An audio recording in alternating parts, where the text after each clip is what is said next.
ప్రభునందు ప్రియ పరిశుద్ధ దేవుని కుమారులారా, దేవుని కుమార్తెలారా, యేసుక్రీస్తు ప్రశస్త చెంపు నామములో మీ అందరికీ వందనాలు, అలాగే దేవునికి స్తోత్రాలు. ప్రియులారా, ఎలా ఉన్నారు? బాగున్నారు కదా? చాలా సంతోషం. మేము కూడా దేవుని కృప మహదేశ్వర్యాన్ని బట్టి కులాసగానే ఉన్నాం. ప్రియులారా, మనము ఈరోజు బైబిల్ గ్రంథంలో నుండి ఒక ప్రత్యేకమైనటువంటి అంశాన్ని గురించి మనం నేర్చుకోవడానికి ప్రయత్నం చేద్దాం. ఇది చాలా మన ఆత్మీయ జీవితానికి చాలా ప్రాముఖ్యమైనది. ప్రియులారా, ఏంటి ఆ అంశం అంటే బాప్తిజము. బాప్తిజం అనేది ఏ నామంలో తీసుకోవాలి? బాప్తిజం అనేది ఏ నామంలో తీసుకోవాలి? ఇది చాలా ప్రాముఖ్యము. ప్రియులారా, మనం తీసుకున్న బాప్తిజం సరైనది కాకపోతే మనము క్రీస్తు రాజ్యంలో చేర్చబడలేము, సంఘములో చేర్చబడలేము, పరలోక పౌరస్థితి దొరకదు, దేవుని కుమారులు పాప క్షమాపణ జరగదు, రక్షణ దొరకదు, దేవునితో సావాసం అనేది ఉండదు. కాబట్టి ప్రియులారా, ఒకసారి ఆలోచించండి. చాలా చాలా చాలా చాలా ప్రాముఖ్యమైనటువంటి అంశము ఇది. బాప్తిజం అనేది ఎవరి నామంలో మనం తీసుకోవాలి, బాప్తిజం ఎవరి నామంలో తీసుకోవాలి అనేది మరి మనం పరిశీలన చేస్తానికి ప్రయత్నం చేద్దాం. ప్రియులారా, బైబిల్ నామం అనే సంగతిని దేనికోసం మనం పరిశీలన చేసేంత వరకు అంటే బైబిల్లో బాప్తిజాన్ని గురించి రెండు విభిన్నటువంటి ఒకదానికి ఒకటి వ్యతిరేకంగా ఉన్నట్లు మరి బాప్తిజం తీసుకునేటటువంటి పద్ధతులు ఉన్నాయి. దానికోసం అసలు నామం అంటే ఏంటో తెలిస్తే మరి రాయబడిన సంగతులు మనకి అర్థమవుతాయి అనేసి నామం అంటే ఏంటో మనం తెలుసుకున్నాం. నామం అంటే ఏంటి అంటే నామం అంటే స్వభావము, నామం అంటే గుణలక్షణాలు, నామం అంటే క్యారెక్టర్ అనేసి మనం ఇంతవరకు మనం చాలా స్పష్టంగా తెలుసుకున్నాం. ఇప్పుడు బాప్తిజము ఏ నామంలో ఇవ్వాలో తీసుకోవాలో నేర్చుకుంటానికి ప్రయత్నం చేద్దాం. నామం అంటే ఏంటో తెలుసుకున్నాం కదా. అయితే ఇప్పుడు బాప్తిజం ఏ నామంలో ఇవ్వాలి లేక ఏ నామంలో తీసుకోవాలి అనే సంగతిని ఇప్పుడు మనం తెలుసుకుంటానికి ప్రయత్నం చేద్దాం. యేసుక్రీస్తు తన శిష్యులతో ఏ నామంలో ఇవ్వమని చెప్పాడు?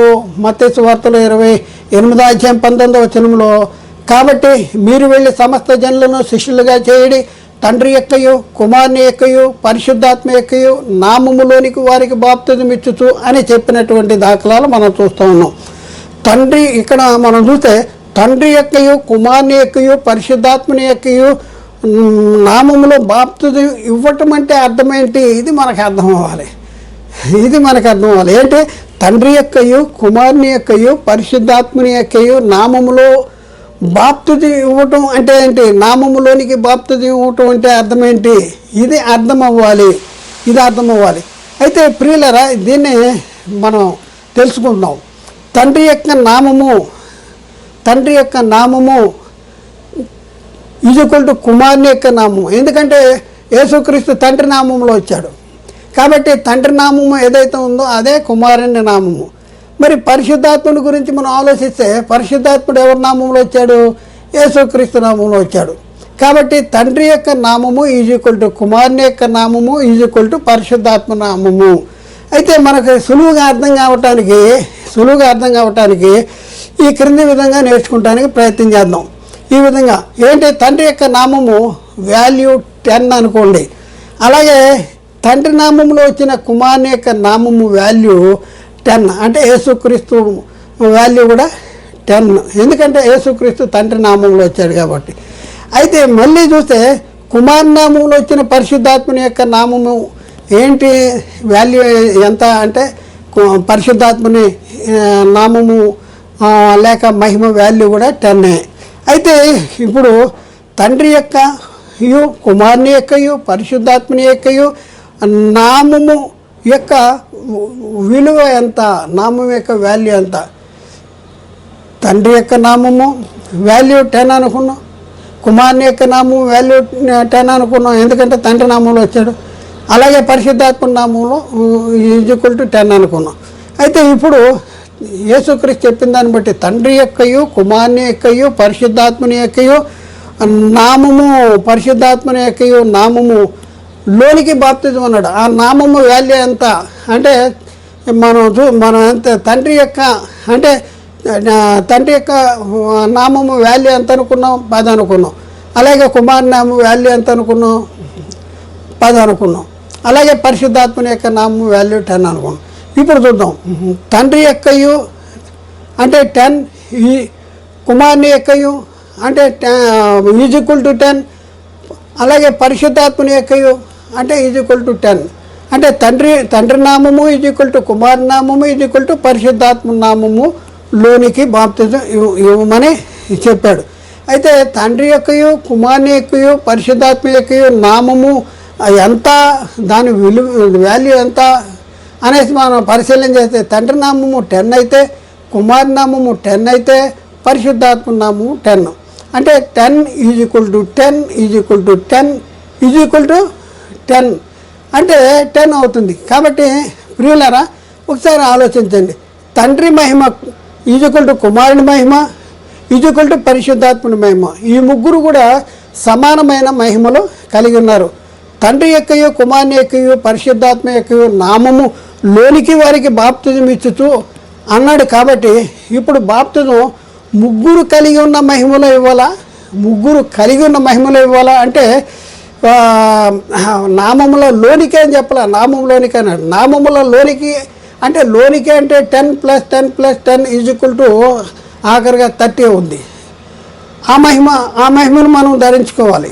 కానీ అలా లేదు. యేసుక్రీస్తు ఏం చెప్పాడు? తండ్రి యొక్కయు కుమారుని యొక్కయు పరిశుద్ధాత్మని యొక్కయు నామము లోనికి బాప్తిజము వారికి ఇవ్వమని చెప్పాడు. అంటే ఈ ముగ్గురి నామము సమానమైన నామము కలిగి ఉన్నారు. అంటే తండ్రి నామము వాల్యూ 10, కుమారు నామము వాల్యూ 10, పరిశుద్ధాత్మ నామము అంటే తండ్రి మహిమ వాల్యూ 10, కుమారుని మహిమ వాల్యూ 10, పరిశుద్ధాత్మ మహిమ వాల్యూ 10. ఈ నామములోనికి బాప్తిజం అన్నాడు. ఈ నామములోనికి బాప్తిజం ఇవ్వమంటే ఈ నామము యొక్క వాల్యూ ఎంత ఉంది? తండ్రి నామం వాల్యూ 10, కుమారుని నామం వాల్యూ 10, పరిశుద్ధాత్మ నామం వాల్యూ 10.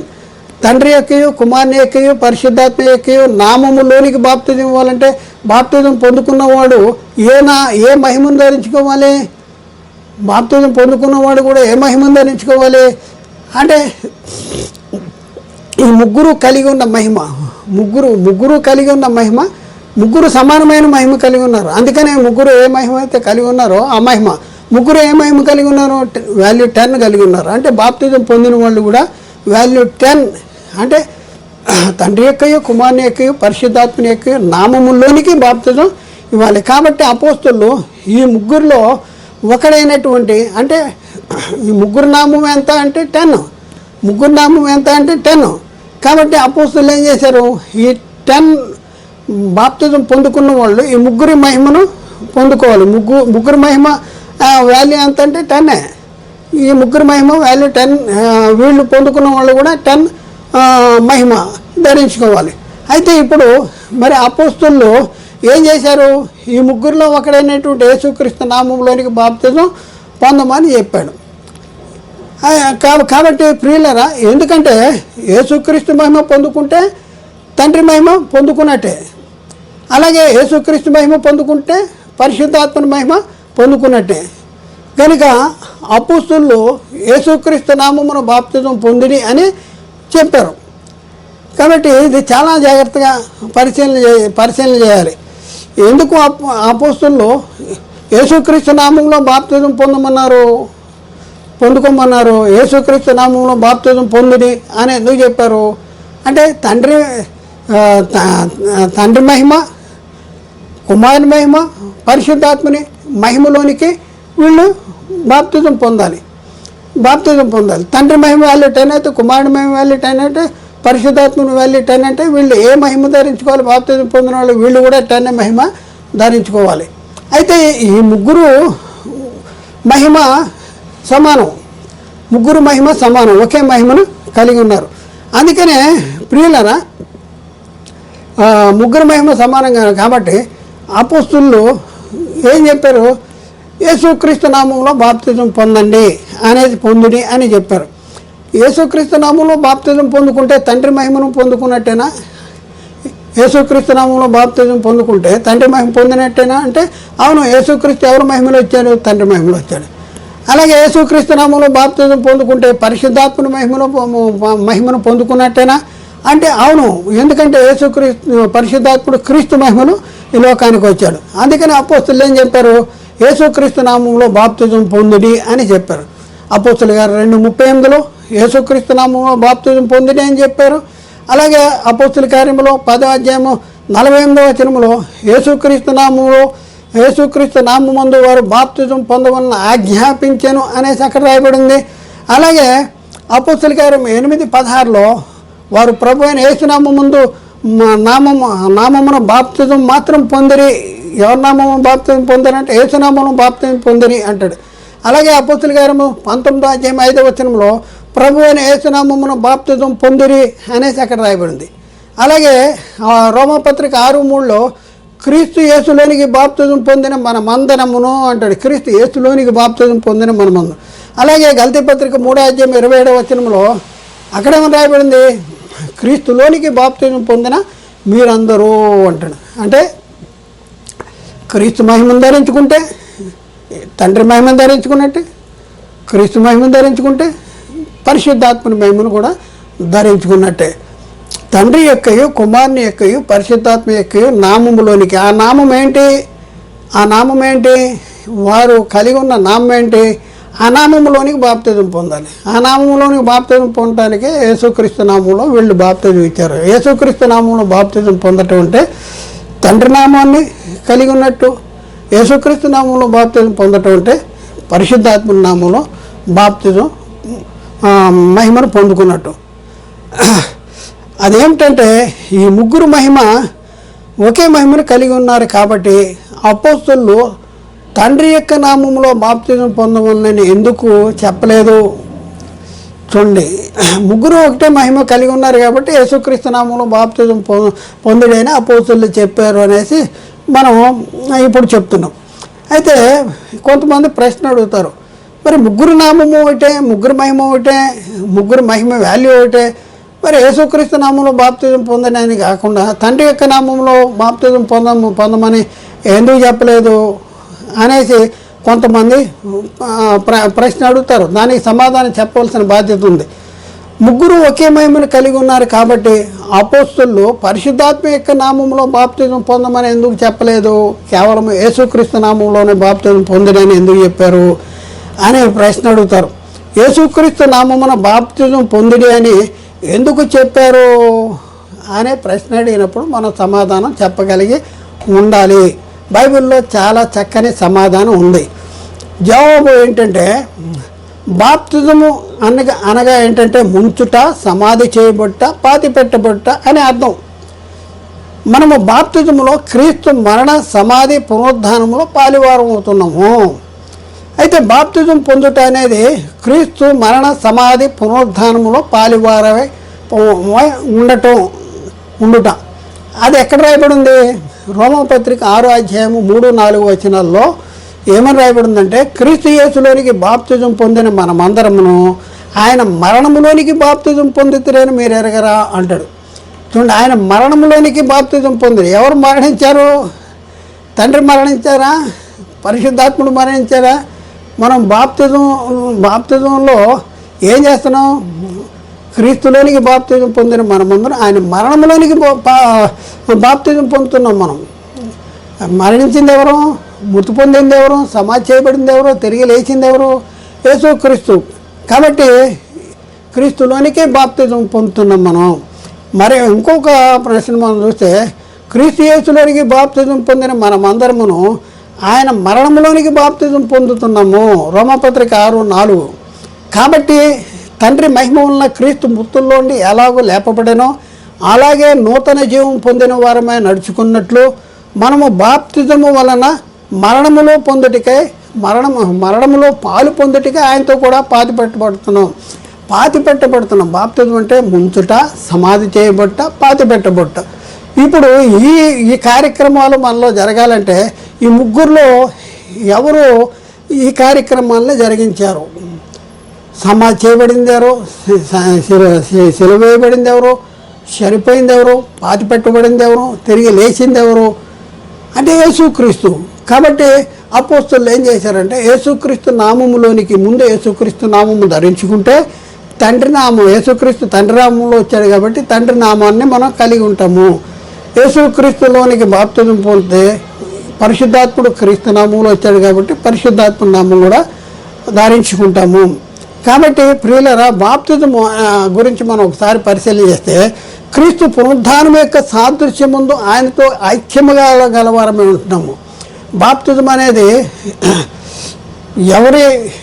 ఎవరి పునరుద్ధానం యొక్క సాదృశ్యంలో ఐక్యం గలవారం అవుతున్నాం, తండ్రి యొక్క పునరుద్ధానంలో ఐక్యం గలవారమై ఉండటానికి బాప్తిజం పొందుతున్నామని బైబిల్లో రాయబడి ఉందా, లేకపోతే పరిశుద్ధాత్మని యొక్క పునరుద్ధానం యొక్క సాదృశ్యంలో ఐక్యం గలవారమై ఉండటానికి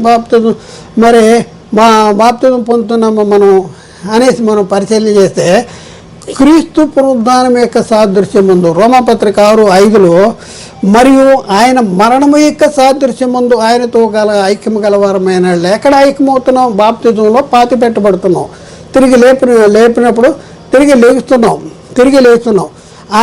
ఆయన పునరుద్ధానం యొక్క సాదృశ్యం ముందును ఆయనతో కూడా ఐక్యం గలవారమై ఉందుము అనేసి అక్కడ రాయబడింది. ఇంకా మనం చూస్తే బాప్తిజములో ఏం జరుగుతుందంటే మన ప్రాచీన స్వభావము ఆయనతో కూడా సిలువ వేస్తున్నాము. మనం ప్రాచీన స్వభావం ఎవరితో సిలువ వేస్తున్నాము? తండ్రితో సిలువ వేస్తున్నామా, లేకపోతే పరిశుద్ధాత్మతో సిలువ వేస్తున్నామని బైబిల్ చెప్తుందా అంటే లేదు, క్రీస్తుతో సిలువ వేస్తున్నాము, ఆయనతో సిలువ వేస్తున్నాము. రోమాపత్రిక 6:6 ఏలైనగా మనం ఇక పాపమునకు దాసులు కాకున్నట్లు పాప శరీరము నిరర్ధకమగునట్లు మన ప్రాచీన స్వభావం ఆయనతో కూడా సిలువ వేయబడినే ఎరుగుదము. ప్రాచీన స్వభావము ఎవరితో కూడా సిలువ వేస్తున్నాము అంటే యేసుక్రీస్తుతో కూడా. ఎక్కడ సిలువ వేస్తున్నాము, ఎక్కడ చనిపోతున్నాము, ఎక్కడ బాప్తిజంలో ఏం జరుగుతుంది? పాప విషయంలో చనిపోతున్నాం, మరి తిరిగి లేచినప్పుడు ఏం జరుగుతుంది? నూతన జీవము గలవారమే తిరిగి లేస్తున్నాము, నూతన జీవము గలవారమే. కాబట్టి ప్రియులరా, మరి గలతీ పత్రిక 5:24 క్రీస్తు యేసు సంబంధులు శరీరము దాని ఇచ్చలు దురాశలకు సెలవు వేసి ఉన్నారంటాడు, సెలవు వేసి ఉన్నారు. కాబట్టి బాప్తిజము పొందటం అనేది క్రీస్తు మరణంలోనూ క్రీస్తు పునరుద్ధానంలోనూ పాలివారం అవటానికి బాప్తిజం తీసుకుంటున్నాము. ఆయన మరణం యొక్క సాదృశ్యం ముందు మనం ఐక్యం గలవారమైన ఆయన పునరుద్ధానం యొక్క సాదృశ్యం ముందును ఐక్యం గలవారముగా ఉన్నాం. అందుకనే ఎవరి మరణం యొక్క సాదృశ్యంలో మనం ఐక్యం గలవారం అవ్వాలి బాప్తిజంలో అంటే క్రీస్తు మరణము. అందుకనే బాప్తిజం ఏ నామంలో తీసుకోవాలంటాడు? యేసుక్రీస్తులోనికి బాప్తిజం పొందిన మీరు అంటున్నాడు. బాప్తిజం ఎవరిలో బాప్తిజం పొందాలి? యేసుక్రీస్తు. అంటే యేసుక్రీస్తు మహిమను ధరించుకోవాలి. డైరెక్ట్ తండ్రి మహిమను ధరించుకోలేము, మనం క్రీస్తు మహిమను ధరించుకోలేము. ఎందుకంటే నా ద్వారానే తప్ప ఎవడు తండ్రి దగ్గరికి ఎక్కిపోలేడు అంటే తండ్రి ద్వారా కుమారుని ద్వారా యేసుక్రీస్తు ద్వారా తండ్రి దగ్గరికి వెళ్ళాలి. కాబట్టి ప్రియులారా, ఒకసారి ఆలోచించండి, అర్థం చేసుకుంటానికి ప్రయత్నం చేయండి. అర్థం చేసుకుంటానికి చాలా ప్రాముఖ్యమైనటువంటి అంశము, చాలా చాలా ప్రాముఖ్యము. మనల్ని ఎన్నో రకాలుగా సాతాను మోసం చేస్తున్నటువంటి పరిస్థితి జరుగుతూ ఉంది. ఇంకా మనం చూద్దాం, యేసుక్రీస్తులోనికి బాప్తిజము మనం పొందుతున్నాం కదా. మరి మనము పాపముల విషయం మృతులుగాను దేవుని విషయమే క్రీస్తు యేసునందు సజీవులుగా మనం ఉంటున్నాం. బాప్తిజంలో ఏం జరుగుతుంది? పాప విషయంలో మృతులు అవుతున్నాము. మరి ఎప్పుడు దేవుని విషయంలో క్రీస్తు యేసునందు సజీవులు అవుతున్నాం. పాప విషయంలో మృతుల వలన క్రీస్తు యేసునందు దేవుని విషయమే క్రీస్తు యేసునందు మరి సజీవులుగా ఉండాలన్నా ఎవరి నామంలో బాప్తిజం తీసుకోవాలంటే యేసుక్రీస్తు నామంలోనే బాప్తిజం తీసుకోవాలి. రోమాపత్రిక 6:7-10 అక్కడ మనం చూస్తే, ఇక్కడ చనిపోయిన వాడు పాప విముక్తుడైన తీర్పు పొంది ఉన్నాడు. మనము క్రీస్తుతో కూడా చనిపోయిన ఎవరితో చనిపోవాలంట? తండ్రితో చనిపోవాలా? తండ్రి మన కోసం చనిపోలేదు కదా, పరిశుద్ధాత్ముడు మన కోసం చనిపోలేదు కదా.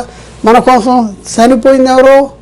మన కోసం చనిపోయింది ఎవరు? క్రీస్తు. అందుకనే 8వ వచనం, మనము క్రీస్తు కూడా చనిపోయినలా మృతుల్లోండి లేచిన క్రీస్తు ఇక చనిపోడని మరణము నాకు ఇక ఆయన మీద ప్రభుత్వము లేదని ఎరిగి ఆయనతో కూడా జీవించుతున్నాము జీవించున్నాము. ఏలైనగా ఆయన చనిపోతుడుగా పాప విషయమై ఒక్కమారే చనిపోయాను కానీ జీవించుడుగా దేవుని విషయమై జీవించుతున్నాడు.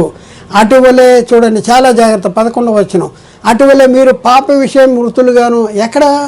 ఎలా పాప విషయంలో ఎక్కడ చనిపోతున్నాం? రోమా 6:1 ఎక్కడ ఉంది? పాప విషయమై చనిపోయిన మనము ఇక మీద దానిలో ఎలాగ జీవించి ఉందము అని అంటాడు. ఇక్కడ 11వ వచనంలో కూడా అటువలే మీరు పాప విషయమై మృతులుగాను దేవుని విషయమై క్రీస్తు యేసునందు సజీవులుగాను మిమ్మల్ని మీరే ఎంచుకోండి. పాప విషయంలో మృతులుగా ఉండాలి, మరి దేవుని విషయమై క్రీస్తు యేసునందు సజీవులుగా ఉండాలంటే ఎవరి నామంలో బాప్తిజం పొందాలి అంటే యేసుక్రీస్తు నామంలోనే బాప్తిజం పొందాలి. ఇకపోతే బాప్తిజము పొందిన మనమందరమును ఎవరిని ధరించుకుంటున్నాము? బాప్తిజంలో ఎవరిని ధరించుకుంటున్నామంటే ఎవరి మహిమను ధరించుకుంటున్నాము? ఇది మనం ఆలోచించుకోవాలి. యేసుక్రీస్తు నామంలోనే ఎందుకు బాప్తిజం తీసుకోవాలి అనే దానికి ఇదొకటి చాలా ప్రాముఖ్యమైనటువంటి మరి మా వచనం. కాబట్టి ప్రియులారా, మనం చూద్దాం. బాప్తిజం పొందిన మనమందరమును మరి ఎవరిని ధరించుకోవాలంటే క్రీస్తుని ధరించుకోవాలి. అందుకని అపోస్తులు క్రీస్తులోనికి బాప్తిజం పొందమని చెప్పారు. అపోస్తులు క్రీస్తులోనికి ఎందుకు బాప్తిజం పొందమని చెప్పారంటే బాప్తిజం పొందిన మనము క్రీస్తుని ధరించుకోవాలంటే క్రీస్తు మహిమను ధరించుకోవాలి. క్రీస్తు మహిమను ధరించుకోవాలి. ఎక్కడుంది లేఖనాల్లో? ఎక్కడుంది? గల్తీ పత్రిక 3వ అధ్యాయంలో 27-28 వచనాల్లో మనం ఆ మాటలు రాయబడినాయి. క్రీస్తులోనికి బాప్తిజం పొందిన మీరందరూ క్రీస్తును ధరించుకుని ఉన్నారు. ఇందులో యూదుడేం లేదు, గ్రీకు దేశస్థుడేం లేదు, దాసుడేం లేదు, స్వతంత్రుడేం లేదు, పురుషుడేం లేదు, స్త్రీ అని లేదు, క్రీస్తునందు మీరందరూ ఏకముగా ఉన్నారు అనేసి అక్కడ రాయబడింది. అంటే క్రీస్తులోనికి బాప్తిజం పొందిన మీరందరూ క్రీస్తును ధరించుకుంటున్నాం అంటే క్రీస్తుని ధరించుకుంటాడు చొక్కా లాగా లేకపోతే ఏంటి అంటే క్రీస్తుని ధరించుకుంటాం అంటే క్రీస్తు మహిమను ధరించుకుంటాం. క్రీస్తు మహిమను ధరించుకుంటే క్రీస్తు ఎవరి మహిమలో వచ్చాడు? తండ్రి మహిమలో వచ్చాడు. అంటే క్రీస్తు నామం మనం పొందుకుంటే తండ్రి నామాన్ని కూడా మనం పొందుకున్నట్టు, అలాగే పరిశుద్ధాత్మ నామం కూడా మనం కలిగి ఉన్నట్టే.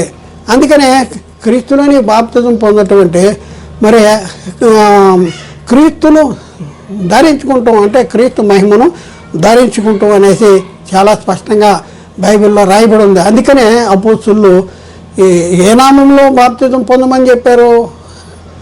యేసుక్రీస్తు నామందు బాప్తిజం పొందండి, యేసుక్రీస్తు నామందు బాప్తిజం పొందుడి అని ఆజ్ఞాపించారు. మరొక మాట చూద్దాం. బాప్తిజంలో మన జీవితాల్లో ఏం జరగాలి అంటే ప్రభు అయిన యేసుక్రీస్తును ధరించుకోవాలి. యేసుక్రీస్తుని ధరించుకోవాలంటే క్రీస్తు మహిమను ధరించుకోవాలి. రోమాపత్రిక 13వ అధ్యాయం 14వ వచనంలో మెట్టుకు ప్రభు అయిన యేసుక్రీస్తును ధరించుకున్న వారే శరీరేచ్ఛలను నెరవేర్చుకున్నటకు శరీర విషయమే ఆలోచన చేయకూడదు అంటాడు.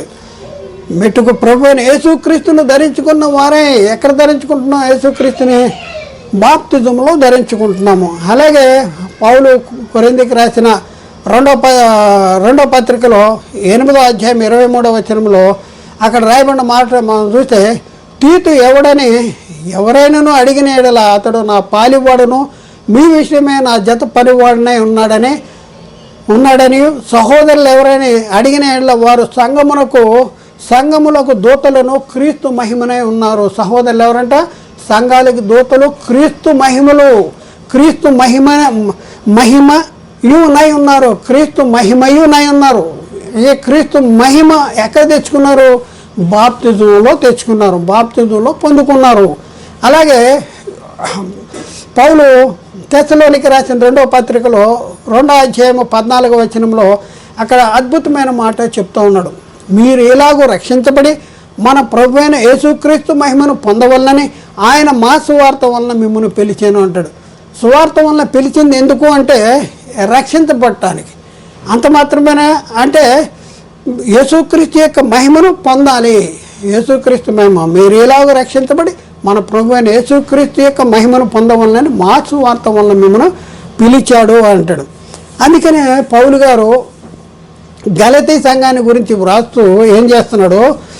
గలతీ పత్రిక 4వ అధ్యాయం 19వ వచనంలో, నా పిల్లలారా క్రీస్తు స్వరూపము మీ యందు ఏర్పడే వరకు మీ విషయమే నాకు మరలా ప్రసవ వేదన కలుగుతున్నది. ఇక్కడ స్వరూపం అంటే మహిమ, గుణ లక్షణాలు, మహిమ గుణ లక్షణాలని మనం అర్థం చేసుకోవాల్సిన అవసరం ఉంది. అలాగే రోమపత్రిక 8:20 రోమపత్రిక 8:29 ఎందుకనగా తన కుమారుడు అనేక సహోదరుల్లో జ్యేష్ఠుడగినట్లు దేవుడు ఎవరిని ముందుగా ఎరిగానో వారు తన కుమారుని సారూప్యము గలవారుటకు వారిని ముందుగా నిర్ణయించాను అంటాడు. కుమారుని స్వారూప్యము గలవారు ఎక్కడవుతున్నాం? కుమారుని స్వారూప్యము బాప్తిజములో అవుతున్నాం. బాప్తిజంలో కుమారుని మహిమను పొందుకుంటున్నాం, క్రీస్తును ధరించుకుంటున్నాం. ఎఫెసీ పత్రిక 4:11-12 మనం చదువుకుంటే మనమందరమును విశ్వాస విషయంలోనూ దేవుని కుమారుని జ్ఞాన విషయంలోనూ ఏకత్వం పొంది సంపూర్ణ పురుషుల మగు వరకు అనగా క్రీస్తుకు కలిగిన సంపూర్ణతకు సమానమైన సంపూర్ణత గలవారముటకు ఆయన ఇలాగ నియమించారు. క్రీస్తుకు కలిగిన సంపూర్ణతకు సమానమైన సంపూర్ణత కలవారమవుటకు మనం క్రీస్తుకు కలిగిన సమానమైన సంపూర్ణత ఎలా పొందుకుంటామంటే బాప్తిజములో క్రీస్తును ధరించుకుంటున్నాం, క్రీస్తు మహిమను ధరించుకుంటున్నాం. కాబట్టి క్రీస్తు మహిమను ధరించుకున్న మనము క్రీస్తు వలె ఉండుటకు మనం అన్ని విషయాల్లో ఎదగవలసిన వారంగా ఉన్నాము. ఎఫెసీ పత్రిక 4:15 చూస్తే ప్రేమ కలిగి సత్యము చెప్పుతూ క్రీస్తు వలె ఉండుటకు మనం అన్ని విషయంలోనూ ఎదుగుదామంటాడు. అలాగే పౌలు గారు కొరింథీకి రాసిన మొదటి పత్రిక 11:1 పౌలు చెప్తున్నాడు. 11:1 నేను క్రీస్తుని పోలి నడుచుకుంటున్న ప్రకారం మీరు నన్ను పోలి నడుచుకోండి. క్రీస్తుని పోలి నడుచుకుంటున్నాడు అనేది చెప్తున్నాడు. ఇంకా మనం చూస్తే కొలసీ పత్రిక 1:28 ప్రతి మనిషిని క్రీస్తునందు సంపూర్ణంగా చేసి ఆయన ఎదుట నిలవబెట్టవలన సమస్త విధములైన జ్ఞానముతో మేము ప్రతి మనిషినికి బుద్ధి చెప్పుతూ ప్రతి మనిషిని బోధించుతూ ఆయనను ప్రకటించున్నాము అంటాడు. అంటే ప్రతి మనిషిని క్రీస్తునందు సంపూర్ణంగా చేయాలి. దేవుని దగ్గరికి వెళ్ళాలంటే యేసుక్రీస్తు ద్వారా తండ్రి దగ్గరికి, క్రీస్తు మహిమను ధరించుకుంటేనే తండ్రి మహిమను ధరించుడు. క్రీస్తు స్వరూపం మనలో ఏర్పడాలి, క్రీస్తుని పోలి నడుచుకోవాలి. క్రీస్తు వలె ఉండటానికి మనం అన్ని విషయాల్లో ఎదగాలి. ఇంకా మనం చూస్తే కొలసీ పత్రిక 2:9-10 ఏలైనగా దేవత్వం యొక్క సర్వసంపూర్ణత శరీరముగా క్రీస్తునందు నివసించుతున్నది మరియు ఆయనందు మీరు సంపూర్ణమై ఉన్నారు. ఆయనందు ఎవరిలో మనం సంపూర్ణమై ఉన్నాము అంటే క్రీస్తులో మనం సంపూర్ణమై ఉన్నాము. ఇంకా మనం పరిశీలన చేస్తే మనము దేవుని కుమారుడైన యేసుక్రీస్తునందు ఉన్నవారమే సత్యవంతుని ఉంటాం. దేవుని కుమారుడైన యేసుక్రీస్తులో ఉండాలి అంటే యేసుక్రీస్తు మహిమను ధరించుకుంటేనే సత్యవంతునిలో మనం ఉంటాము. ఎక్కడ యోహాను రాసిన మొదటి పత్రిక 5:20 మనము దేవుని కుమారుడైన యేసుక్రీస్తునందు ఉన్న వారమై సత్యవంతుడైన ఉన్నాము. ఆయనే నిజమైన దేవుడును నిత్య జీవమునే ఉన్నాడు. మనము దేవుని కుమారుడైన యేసుక్రీస్తునందు ఉన్న వారమే సత్యవంతుని ఉన్నాము అంటాడు. కాబట్టి ప్రియులారా ఒకసారి ఆలోచించండి, గమనిక. అపోస్తలులు ఎప్పుడూనూ చాలా జాగ్రత్తగా ఆలోచించండి, గమనిక, చాలా జాగ్రత్త. అపోస్తలులు ఎప్పుడైనా సరే ఎక్కడైనా సరే తండ్రి యొక్కయు కుమారుని యొక్కయు పరిశుద్ధాత్మని యొక్కయు నామములోనికి అని ఉచ్చరించి బాప్తిజం ఇవ్వలేదు. అలా బాప్తిజము పొందమని కూడా చెప్పలేదు. వాళ్ళు ఇవ్వలేదు, మన పొందమని కూడా చెప్పలేదు. బాప్తిజం పొందని వారిని గురించి కూడా తండ్రి యొక్కయు కుమారుని యొక్కయు పరిశుద్ధాత్మని యొక్కయు నామములోనికి బాప్తిజము పొందిరన్నట్లుగా వ్రాయబడి కూడా ఉండలేదు. అర్థమైనా? మరి కేవలము యేసుక్రీస్తు నామములో బాప్తిజం పొందుడే అని చెప్పారు. యేసుక్రీస్తు నామంలో బాప్తిజం పొందుడే అని చెప్పారు. అపోస్తలుల గారు 2:38 యేసుక్రీస్తు నామంలో వారు బాప్తిజం పొందవలన ఆజ్ఞాపించాడు కొర్నేలు దగ్గర. అపోస్తలుల గారు 10:48 అలాగే అపోస్తలుల గారు 8:16 కూడా వారు ప్రభు అయిన యేసునామందు బాప్తిజం మాత్రము పొందారు. అలాగే అపోస్తలుల కార్యము 19:5 ప్రభు అయిన యేసునామమున బాప్తిజము పొందిరి అనేసి అక్కడ రాయబడింది. అలాగే రోమ 6:3 కూడా క్రీస్తు యేసులోనికి బాప్తిజం పొందిన మనమందరము అనేసి అక్కడ రాయబడింది. అలాగే గల్తీ 3:27 క్రీస్తులోనికి బాప్తిజం పొందిన మీరందరూ అనేసి అక్కడ రాయబడింది. కానీ ఎక్కడా కూడా తండ్రి యొక్కయో కుమారుని యొక్కయో పరిశుద్ధాత్మని యొక్కయో నామములోనికి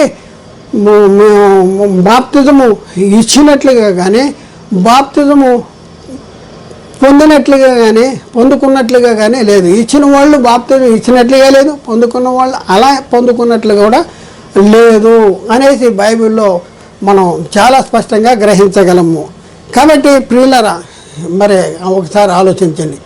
మరి బాప్తిజము మరి ఎవరి నామంలో తీసుకోవాలి? ఎవరి నామంలో తీసుకోవాలి? తండ్రి యొక్క, కుమారుని యొక్క, పరిశుద్ధాత్మని యొక్క నామంలో తీసుకోవాలా, లేక అపోస్తులు చెప్పినట్లు యేసుక్రీస్తు నామంలో బాప్తిజం తీసుకోవాలా అనేది మనం చాలా జాగ్రత్తగా మనం ఆలోచించాలి. యేసుక్రీస్తు నామంలో బాప్తిజం తీసుకుంటే క్రీస్తుని ధరించుకుంటే తండ్రిని ధరించుకున్నట్టు, క్రీస్తుని ధరించుకుంటే పరిశుద్ధాత్మను ధరించుకున్నట్టు. అంటే క్రీస్తు మహిమను పొందుకుంటే తండ్రి మహిమను మనం పొందుకున్నట్టు, యేసుక్రీస్తు మహిమ పొందుకుంటే పరిశుద్ధాత్మని మహిమను కూడా పొందుకున్నట్లే. అందుకని అపోస్తులు ఏం చేశారు? యేసుక్రీస్తు నామంలో బాప్తిజం పొందండి. యేసుక్రీస్తు నామంలో బాప్తిజం పొందితే యేసుక్రీస్తు మహిమను ధరించుకుంటే తండ్రి మహిమ కూడా ధరించుకున్నట్టు. అంటే తండ్రి యొక్కయో, కుమారుని యొక్కయో, పరిశుద్ధాత్మ యొక్కయో నామములోనికంటే ఆ నామము ఎలా మనం పొందుకుంటామంటే యేసుక్రీస్తు నామంలో బాప్తిజం పొందుకుంటే ఆ నామము తండ్రి, కుమారుడు, పరిశుద్ధాత్మ నామము మనం ఎప్పుడు పొందుకుంటామంటే యేసుక్రీస్తులోనికి బాప్తిజం పొందుకుంటే. అయితే ప్రియులరా, చాలా జాగ్రత్తగా ఆలోచించండి. మరికొందరు అపోహ పడుతున్నారు. ఏంటి అపోహ? ఏంటంటే బాప్తిజం ఇచ్చేవాళ్ళు ఇప్పుడు మొన్న నేను కొంతమందికి బాప్తిజం ఇవ్వడానికి వెళ్ళినప్పుడు వాళ్ళలో ఒక ఆయన అంటాడు, ఇదే మాట అడిగాడు. బాప్తిజం ఇచ్చేవాళ్ళంట తండ్రి యొక్క, కుమారుని యొక్క, పరిశుద్ధాత్మ యొక్క నామంలోనికి బాప్తిజం ఇవ్వాలి అని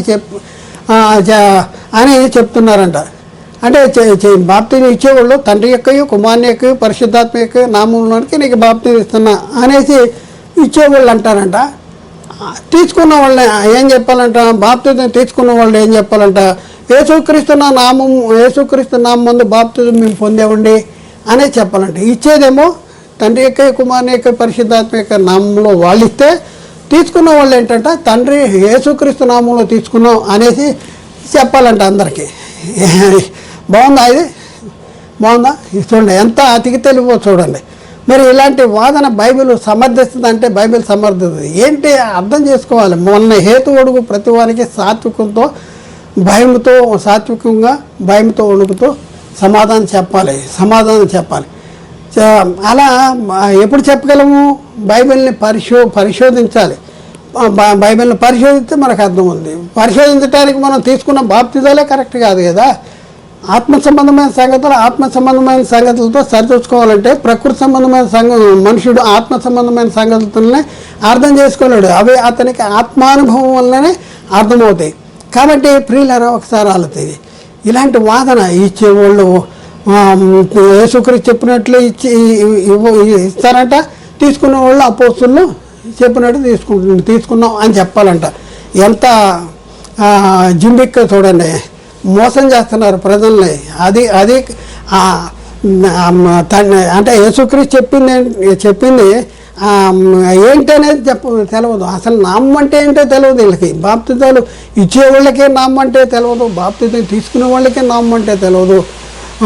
ఎంత గందరగోళ పరిస్థితుల్లో ఉండేసి ఎవరికి వచ్చినట్లు ఎవరికి తోచినట్లు వాళ్ళు జనాల్ని మభ్యపెడుతున్నారు. వాళ్ళు ఇచ్చే బాప్తిజాలు తప్పుడు బాప్తిజాలు అయితే వాటిని మభ్యపెట్టి మేము ఇచ్చేది కూడా కరెక్టే అని చెప్పడానికి ఈ మాట చెప్తున్నారు. అయితే ఇలాంటి వాదన అనేది బైబిల్ సమర్థించట్లేదు. వీరికి నామం అంటే ఏంటో తెలియదు. మొట్టమొదట నేను అదే చెప్పాను, నామం అంటే ఏంటో తెలియదు. బాప్తిజం ఇచ్చేవాళ్ళకి తీసుకునే వాళ్ళకి కూడా నామం అంటే ఏంటో తెలియదు. అందుకనే వారు అట్లు అపోహపడుతున్నటువంటి పరిస్థితి. నామం అంటే మహిమ, నామం అంటే గుణలక్షణాలు, నామం అంటే స్వభావము అని వారికి అర్థం కాలేదు. అందుకనే వారు నామం అంటే కేవలం ఉచ్చారణ అనే అపోహపడుతున్నటువంటి పరిస్థితి. ప్రియులరా, మనము యేసుక్రీస్తు నామమున బాప్తిజం పొందితేనే క్రీస్తు మరణములోను క్రీస్తు పునరుద్ధానములోను పాలువారవుతాం. చాలా జాగ్రత్తగా ఆలోచించేయండి. యేసుక్రీస్తు నామములో బాప్తిజం పొందితేనే క్రీస్తు మరణంలోను క్రీస్తు పునరుద్ధానములోను పాలువారం అవుతాము. మనము యేసుక్రీస్తు నామములో బాప్తిజం పొందితేనే క్రీస్తును ధరించుకుంటాము. కనుక మనము అపోస్తులు ఇచ్చినట్లు లేక అపోస్తులు